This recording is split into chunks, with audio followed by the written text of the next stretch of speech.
اگر آپ کسی سیاسی جماعت کی اندھی تقلید کرنے والے ہیں اور اصل مسائل میں آپ کو کوئی دلچسپی نہیں تو یہ ویڈیو ہرگز نہ دیکھیں۔ اگر آپ پاکستان کو ایک اسلامی ریاست بنانے میں اپنا کردار ادا کرنا چاہتے ہیں تو یہ ویڈیو آپ ہی کے لیے ہے۔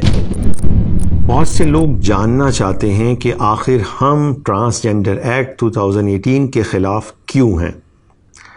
اس لیے کہ یہ قانون اصل میں ایک دھوکہ ہے۔ ایسے افراد جو ڈس آرڈر آف سیکشول ڈیولپمنٹ یعنی پیدائشی طور پر جنسی تخلیق میں کسی فالٹ یا ڈس آرڈر کا شکار ہوتے ہیں، انہیں خنثی اور انگلش میں انٹرسیکس یا ہرموفروڈائٹ کہا جاتا ہے۔ یہ ایسے ہی ہے جیسے بینائی سے محروم افراد کو نابینا کہا جاتا ہے۔ جس طرح کسی بھی دوسری معذوری کے ساتھ پیدا ہونے والے بچوں کو ہم خاندان سے باہر نہیں نکالتے، بالکل اسی طرح جنسی طور پر برتھ ڈیفیکٹڈ افراد کو بھی ہمیں خاندان سے الگ نہیں کرنا چاہیے، اور ہمارے مذہب میں بھی اس کی سخت ممانعت ہے۔ ایسے افراد کو اچھوت نہیں سمجھنا چاہیے۔ اسلام ایسے افراد کو تیسری جنس تھرڈ جینڈر جیسا خود ساختہ نام دے کر معاشرے سے باہر نہیں نکالتا، بلکہ ان کو مذکر و مؤنث، مرد و عورت کی جنسی شناخت دیتا ہے، اور نہ صرف ان کی ریسپیکٹ یعنی عزت کا مکمل خیال رکھا جاتا ہے، بلکہ انہیں مرد یا عورت کے شرعی حقوق سے بھی نوازا جاتا ہے۔ اسلام اپنے معاشرے میں ایسے افراد کے ساتھ کسی امتیازی سلوک کی اجازت ہرگز نہیں دیتا۔ یاد رکھیں کہ انہیں ایک الگ تیسری جنس قرار دے کر ان کو ڈس ریسپیکٹ کرنا صرف اور صرف کم علمی یا جہالت ہے۔ جنسی برتھ ڈیفیکٹ کے ساتھ پیدا ہونے والے بچوں یا افراد کو گھروں سے نکال باہر کرنا، ان کے ساتھ فیملی ریلیشن ختم کرنا، ان کو ناچ گانے، بھیک مانگنے، حلیہ اور لباس بدل کر سیکس ورک پر مجبور کرنا، یا نام نہاد گروؤں کے حوالے کر دینا جو بعد میں چند ٹکوں کی خاطر ان کی عمر، خوبصورتی، جسمانی کشش اور ڈیمانڈ کی بنیاد پر مختلف داموں کے بدلے دوسرے گروہوں یا جرائم پیشہ عناصر کے ہاتھوں فروخت کر ڈالتے ہیں۔ یہ تمام کام نہ صرف سراسر ظلم اور انسانیت کے خلاف ہیں، بلکہ سنگین ترین گناہ ہیں۔ کوئی بھی باشعور اور سینسیٹیو انسان ایسے پیدائشی نقص یا معذوری میں مبتلا افراد کو بنیادی حقوق سے محروم نہیں دیکھنا چاہتا ہے۔ یہی سمجھتے ہیں کہ اس ٹرانسجنڈر ایکٹ 2018 میں ایسے ہی افراد یعنی خنثی کے بنیادی حقوق کا تحفظ کیا گیا ہے۔ یہ تاثر 100% غلط فہمی پر مبنی اور حقائق کے سراسر خلاف ہے۔ پاکستان میں عوام کی اکثریت اس مغالطے کا شکار ہے اور خنثی کو ٹرانسجنڈر سمجھتی ہے۔ تو پھر حقیقت کیا ہے؟ حقیقت یہ ہے کہ ہماری سیاست، حکومت اور بیوروکریسی میں موجود کالی چمڑی والے گورے دماغوں والی مخلوق نے ماڈرن ورلڈ کے نئے نظریہ جنس کی بنیاد پر پاکستان میں ہم جنس پرستی اور جنسی بے روی کو قانونی جواز فراہم کرنے کے لیے گھناؤنا کھیل کھیلا ہے، اور پیدائشی طور پر نقص یا معذوری کا شکار افراد کو حقیقی تحفظ دینے کے بجائے انہیں صدیوں سے رائج خواجہ سرائی کے گندے نظام کے حوالے کر دیا ہے۔ حقیقی پروڈکشن تو یہ ہوتی کہ خنثی افراد کو والدین یا مضبوط خاندانی حصار سے نکال باہر کرنے والوں کے لیے سزا کا تعین کیا جاتا، اور معصوم بچوں کو ظالم اور مفاد پرست گروہوں کے حوالے کرنے کے بجائے انہیں والدین، دادا دادی، نانا نانی کی کسٹڈی میں رکھا جاتا اور خاندان کو اپنی ذمہ داری نبھانے کا پابند بنایا جاتا۔ پاکستان کے آئین کے آرٹیکل 35 میں خاندان، ماں اور بچے کے تحفظ کو یقینی بنانے کی ضمانت دی گئی ہے۔ ایسے بچے یا فرد کو خاندان سے کاٹ کر ایک جرائم پیشہ مفاد پرست ظالم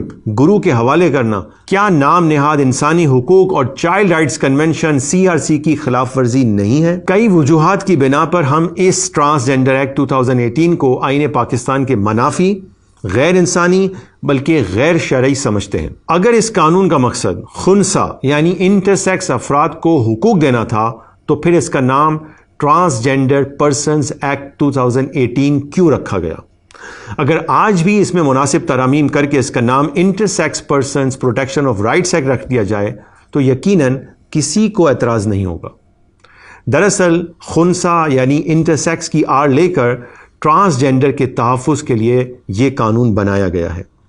ٹرانسجنڈر ایک امبریلا ٹرم ہے، یعنی ایک ایسی چھتری جس کے نیچے ماڈرن نظریہ جنس اور ہم جنس پرستوں کی تمام اقسام اپنا گھناؤنا کام کرتی ہیں۔ یاد رہے کہ یہ ٹرانسجینڈر ایکٹ دراصل یوگیا کارتا پرنسپلز کے ایجنڈے کو پاکستان میں نافذ کرنے کے لیے بنایا گیا ہے، جو دنیا بھر میں LGBTQ+ نظریات یعنی ہم جنس پرستی اور جنسی بیراہ روی کو قانونی حیثیت دینے کے لیے کام کرتا ہے۔ یہ قانون ایک نئے شیطانی نظریہ جنس پر بنایا گیا ہے جس میں جنس کو اختیاری قرار دیا گیا ہے، حالانکہ جنس اللہ کی جانب سے عطا کی جاتی ہے اور اس کو بدلنا سخت حرام اور قابل سزا جرم ہے۔ اس قانون کے تحت کوئی بھی شخص محض سیلف پرسیپشن یعنی اپنے ذاتی احساسات کی بنیاد پر اپنی جنس تبدیل کروا سکتا ہے، جو کہ شریعت میں حرام اور قابل سزا جرم ہے۔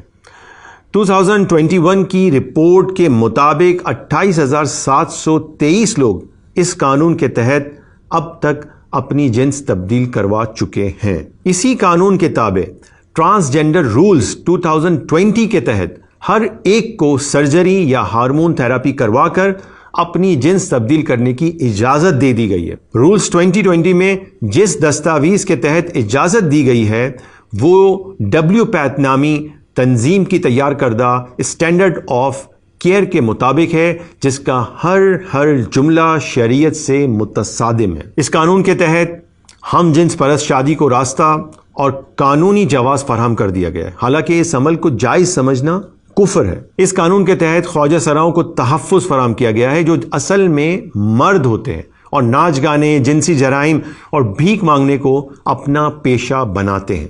اسی قانون کے تحت ہم جنس پرستوں کو مجرموں کی فہرست سے نکال کر ملک کا ایک معزز شہری بنا دیا گیا ہے، انہیں پبلک آفس تک ہولڈ کرنے کی اجازت دے دی گئی ہے۔ اس قانون کے تحت کوئی مرد شناختی کارڈ میں اپنی جنس عورت لکھوا کر خواتین کے تعلیمی اداروں میں پڑھ بھی سکتا ہے اور پڑھا بھی سکتا ہے۔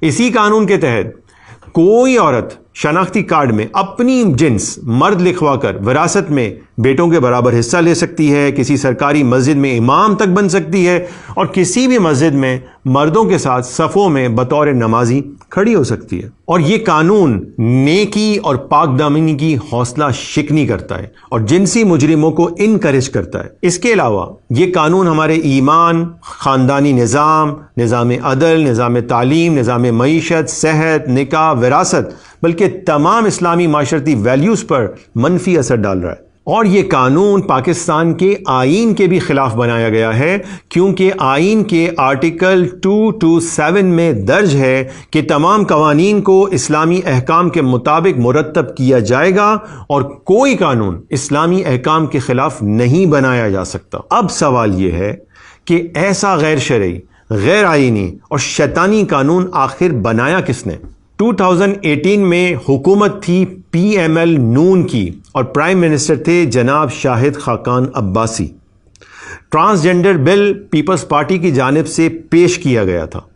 MQM کی نسرین جلیل سینٹ کمیٹی کی چیئرپرسن تھی۔ کاف لیگ اور دیگر لبرل، سیکولر اور نیشنلسٹ جماعتوں کے ساتھ ساتھ پاکستان میں ریاست مدینہ جیسا نظام لانے کی دعوے دار جماعت PTI نے بھی قومی اسمبلی اور سینٹ سے ٹرانسجینڈر بل کو تیزی سے پاس کروا کر یک دم پورے پاکستان میں نافذ کر دیا۔ پھر آئی حکومت PTI کی، تو حکومت نے بجائے اس قانون کو کالعدم قرار دینے کے شیریں مزاری صاحبہ نے اپنی سربراہی میں اس کے نفاذ کو اور زیادہ مؤثر بنا دیا اور ٹرانسجینڈر رولز 2020 نافذ کر دیے گئے۔